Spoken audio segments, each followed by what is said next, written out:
Hello family, good morning. Shri Swami Samarth. मग काय नेहमीप्रमाणे मला रोजच प्रश्न पडतो की आज बनवायचं काय, मुलांना जेवणाला, पुन्हा शाळेत डब्याला त्यांना काय द्यायचं, असाच विचार मला रोज असतो. म्हणून मी आदल्याच दिवशी काही ना काहीतरी विचार करून ठेवते की उद्या आपल्याला हे बनवायचं आहे आणि त्याप्रमाणे माझं रुटीन चालू असतं. मग काय म्हटलं, चला माझी झाडंही भरपूर दिवसापासून खराब झाली होती. म्हटलं तुमच्यासाठी मी नंतर एक ब्लॉग बनवणार, त्यांची स्पेशल काळजी घेते मी, ते तुम्हाला सांगणारच मी.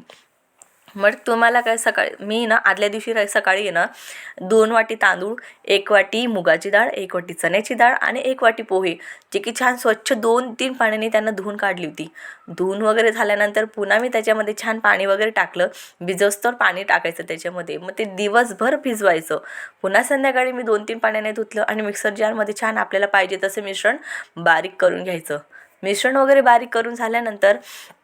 मिश्रण वगैरे बारीक करून झाल्यानंतर त्यांना पुन्हा ऑल नाईट, पूर्ण रात्रभर त्याला फर्मेंटेशनसाठी ठेवायचं. बघा किती छान फुललं आहे ना पीठ. हो, त्याच्यामध्ये आपल्याला लागलं चवीनुसार मीठ, चवीनुसार सोडा, म्हणजे सोडा चिमूटभरच टाकायचा असतो. छान मिक्स करायचं. आणि त्यानंतर मी पुन्हा एका भांड्यामध्ये जिरं राईचा तडका दिला होता. थोडेसे टमाटे वगैरे बारीक चिरून टाकले होते. मुलांनाही आवडतं, त्यांनाही छान आवडतं खायला तसं. मग पुन्हा मी ते सगळं टाकून घेतलं. पुन्हा मिक्स केलं. मिक्स केल्यानंतर म्हटलं चला आता काय करायचं, चटणीची तयारी करायची होती मला. त्यासाठी म्हटलं ठीक आहे, त्यासाठी लागणारं साहित्य मी तुम्हाला दाखवणारच आहे. तुम्ही कशी करता तेही मला नक्की कमेंट करून सांगा. अशीच पद्धत असते का सगळ्यांची? नाही ना, प्रत्येकाची पद्धती वेगळी असते.